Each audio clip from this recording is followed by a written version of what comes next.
বর্তমান সমাজে আমরা দেখে থাকি যে আমাদের যে পুরো মুসলিম আছে, তো আমরা কোনো না কোনো কারণে, সেটা সম্পত্তির কারণে হোক, সেটা রাজনৈতিক কারণে হোক, সেটা জায়গার কারণে হোক, যে কোনো কারণে আজ মুসলিম একে অপরের সঙ্গে বিদ্বেষ পোষণ করে, একে অপরের প্রতি শত্রুতা পোষণ করে, একে অপরের সঙ্গে লড়াই করে। তো বর্তমান পরিস্থিতি ঠিক এই ধরনের হয়ে দাঁড়িয়েছে। কিন্তু আল্লাহ পাক এই আমাদের পুরো মুসলিমের জন্য কোরআনে পাকের মধ্যে সূরা আলে ইমরানে 103 নম্বর আয়াতে আমাদেরকে কিভাবে থাকা উচিত, আমাদেরকে কিভাবে জীবনে চলা উচিত, সেই একটি মাত্র আয়াতে খুব সুন্দরভাবে আমাদেরকে বলে দিয়েছেন। তো আসুন আমরা সেই আয়াতটা একবার পড়ি।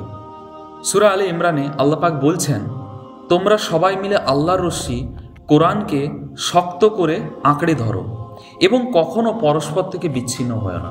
আল্লাহ পাক বলেছেন যে এই কোরআনকে তোমরা শক্ত করে আঁকড়ে ধরো এবং নিজেদের মধ্যে কখনো বিচ্ছিন্ন হয় না।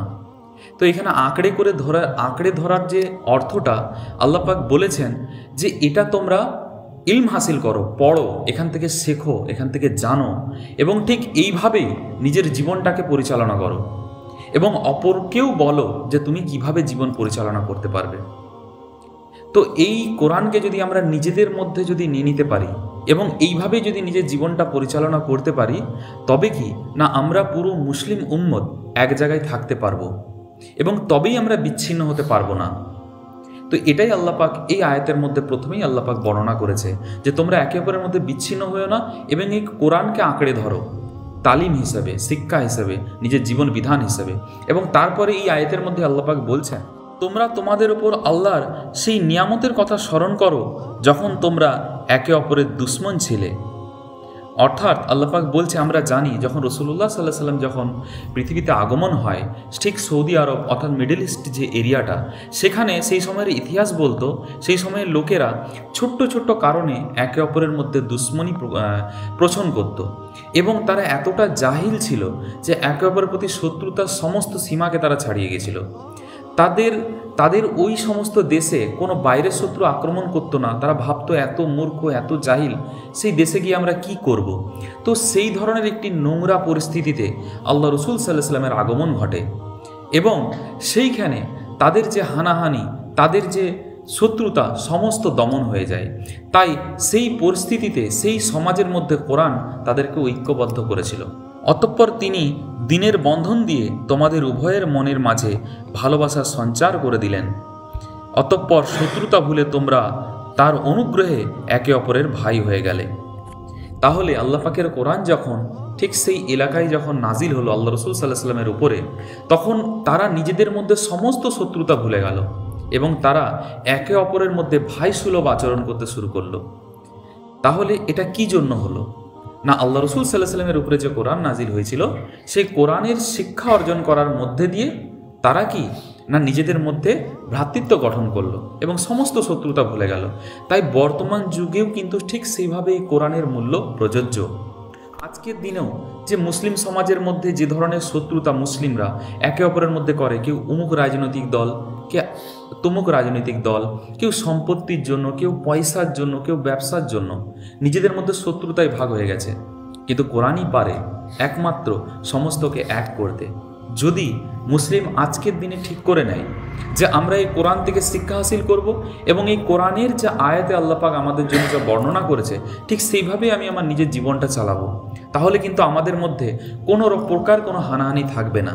তো আল্লাহ পাক বলছেন যে ঠিক সেই সময়ের মানুষকে আমি এই কোরআন দিয়েই তাদের মধ্যে ভ্রাতৃত্ব গঠন করেছিলাম। আশা করা যায় আজকের দিনেও যে মুসলিমের সমাজের যে অবস্থা, এই কোরআনই একমাত্র পারে যে নিজেদের মধ্যে ভ্রাতৃত্ব গঠন করতে। সঙ্গে আল্লাহ পাক আরও বলেন, অতঃপর সেখান থেকে তিনি তোমাদের উদ্ধার করলেন। অর্থাৎ এই যে নিজেদের মধ্যে শত্রুতা, এই যে তাদের মধ্যে জাহেলিয়ত, এই যে পরিস্থিতি, খারাপ পরিস্থিতিকে আল্লাহ পাক তাদেরকে বের করলেন। আচ্ছা, আমরা যদি একটু বর্তমান সমাজের দিকে লক্ষ্য করি তো আমরা কি দেখব? আজ আমরা মুসলিম কি এক আছি? আপনি আপনার এলাকাতে যত মুসলিম দেখছেন, মুসলিমরা কি এক ভাই হয়ে আছে? এমনকি নিজের ভাইরা নিজের ভাই শত্রু হয়ে দাঁড়িয়ে আছে। বাপের সম্পত্তির জন্য, অমুকের জন্য, তুমুকের জন্য, ব্যবসার জন্য শত্রু হয়েছে। পাশের বাড়ি তো ভাই হওয়া তো দূরের কথা, নেই। আপনি নিজের এলাকায় আপনি বিবেচনা করে দেখবেন এই জিনিসটা কিন্তু নেই, আজকের দিনে হয়ে আছে। মুসলিম সমাজ ফিরকা বারিয়াতের নামে আলাদা, মুসলিম সমাজ কোনো রাজনৈতিক দলকে জন্য তারা একে অপরের প্রতি শত্রুতা পোষণ করছে, সম্পত্তির জন্য শত্রুতা পোষণ করছে, বিভিন্ন কারণে তারা আজ শত্রুতা পোষণ করছে। তো এটা একটা মুসলিমের জন্য আজাব স্বরূপ, মুসলিম সমাজের জন্য আজাব স্বরূপ।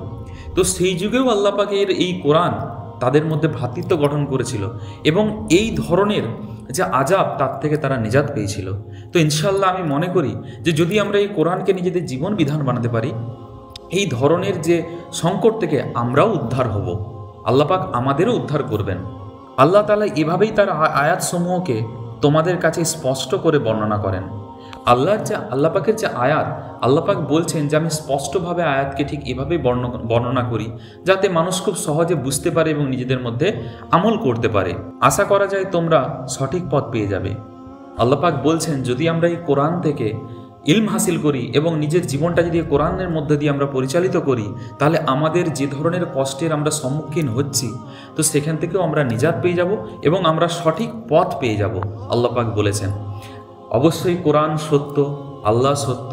তো আল্লাহ পাক যখন আমাদেরকে বলছেন যে বান্দা যদি কোরআনকে অবলম্বন করে, এই কোরআনকে যদি আঁকড়ে ধরে, এই কোরআন নিয়ে যদি তার নিজের জীবন পরিচালনা করে, সে অবশ্যই সফল কাম হবে। এটা প্রতিটা মুসলিমের ঈমান আছে। কিন্তু বর্তমান সমাজে এটাও দেখি যে আমাদের কোরআনকে শুধুমাত্র একটা বিশেষ কারণে ইউজ করা ছাড়া এবং যে এটাকে পড়তে হবে, এটা তালিম করতে হবে, শিক্ষা অর্জন করতে হবে, সেই সমাজ ব্যবস্থা কিন্তু আমাদের সমাজে নেই। তাই আমাদের চেষ্টা করতে হবে, যারা আমার এই ভিডিওটা দেখছো তাদেরকেও আমার অনুরোধ, আল্লাহর বাস্তে আপনারা নিজের বাড়ির মধ্যে কোরআনের যে তর্জমা আছে, আপনারা যে ভাষা জানা আছে সেই ভাষাতেই তালিম করুন, সেই ভাষাতেই শিক্ষা অর্জন করুন এবং পাশাপাশি মানুষকেও দাওয়াত দিন কোরআনকে যাতে সে তর্জমার সঙ্গে পড়ে এবং তার থেকে যাতে ইলম হাসিল করে। আল্লাহ পাক আমাদের সকলকে কোরআনের তালিম, কোরআনের ইলম এবং সেই সঙ্গে কোরআনের মতো করে চলনেওয়ালা যাতে আমাদের বানিয়ে দেয়।